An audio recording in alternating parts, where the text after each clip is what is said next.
Pizzarini P538. It was an amazing car. The fascinating thing about Pizzarini designed the 250 GTO for Ferrari. He worked for Ferrari.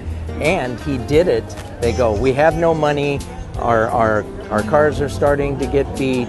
And here's my car. Enzo gave him his car to start with in very little budget and 2 guys. And he came up with the 250 GTO. And the first time they took it out, the prototype, they had Sterling Moss drive it, and he knocked like 7 seconds off the record, hardly doing anything. So it was a hit, and he was barely getting into it. And then they had this big Palace Revolution. Enzo fired all of the designers, but Pizzarini was the very first guy Ferruccio Lamborghini hired. And he designed the Lamborghini over here. Look at, he designed that car and the 12-cylinder engine for Lamborghini. And then, but Pizzarini loved to race. He wanted to race. And Ferruccio said, no. Lamborghini is not going to race. We're not going to make race cars. So they had a falling out.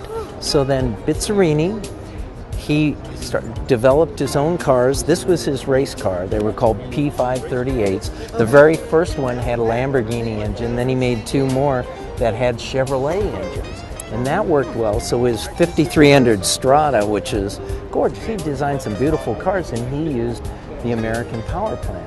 And then Iso Rivolta hired him. He did the Iso Grifo. He did all these beautiful cars in the day. And they're all coveted. There isn't a bad design. It's a brute to drive, but it was designed to be a race car, not for the street. So the engine is how large in this? The original car is down at the San Diego Automotive Museum, the original with the Lamborghini engine. Yeah, well, look at the door gaps. Yes, yes. Functional fins in here. Yes, there's actual air being channeled in there, for real. You know, and for racing, you had tanks on either side you could get to.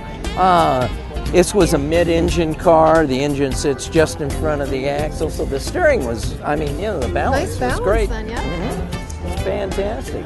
People don't get to see these, but he had so much influence in design and in particular using American power plants in his designs.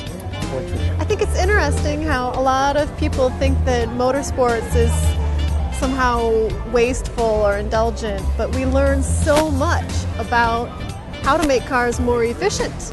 I think that's why the manufacturers, of course, spend so heavily on it, because not just, you know, race on Sunday, win on Monday, but the development that they're able to do in composites and lightning and braking and things like that. Safety.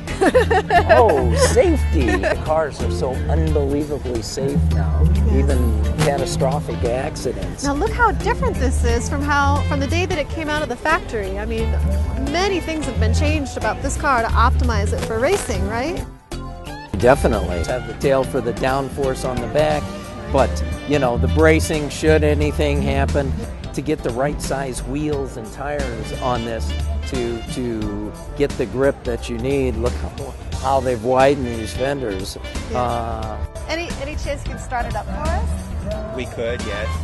Ooh, you know how to. Yeah, this is a Porsche RSR. They made 50-odd cars in '74. And they made a special lightweight shell for it to reduce the weight. And they made certain options to the engine and the drivetrain in the Porsche's competition department. Sure. For performance. And they came out with the IROC series with those. Similar cars that they ran in the U.S. Yeah. And this car ran at Le Mans the 24-hour and 4 years in the IMSA series, so Daytona, Sebring, and the U.S. race. Wow. So this time it's quite Spartan. The cage provided rigidity and safety. And just one seat, necessary controls. Also very successful in endurance racing, not sprints. So these cars might be used in a 500 kilometer, 1,000 kilometer, or even a 24-hour event with multiple drivers. Fantastic. Very purpose-built race car. Yeah.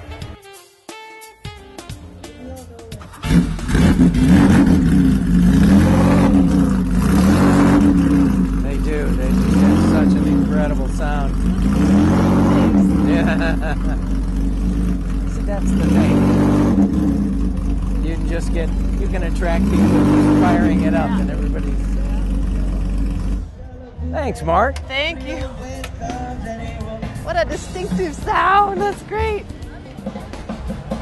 Oh, that was wonderful. This is an exciting one to hear. Ooh. It's the last competition GT40 made in 1969, and it's one of 10 lightweight roof competition cars, which are the same as the Gulf team cars. And he talked himself into the gurney roof as well, almost. For taller drivers, they put a little Yeah. bubble in the roof so they'll fit. And this car went to Brazil and was raced by the Fittipaldi brothers and Carlos Pace, who later went on to win the Formula One World Championship.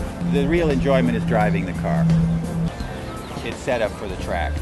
It wants to launch. Woo!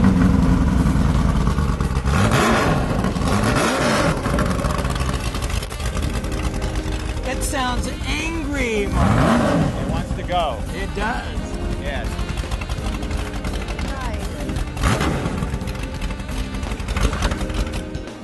The engines are prepared for racing. Everything is prepared for racing. I'm glad I made it to be a vintage guy. Yeah. It's an accomplishment. It adds a nice complete element to the show to have the variety. Thank you very much All right. for the education. It's wonderful. Appreciate it. Thank you.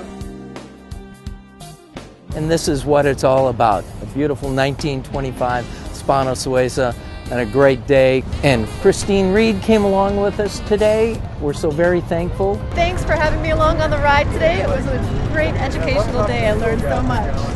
This is what the Motor Car Society is all about, enjoying these wonderful cars.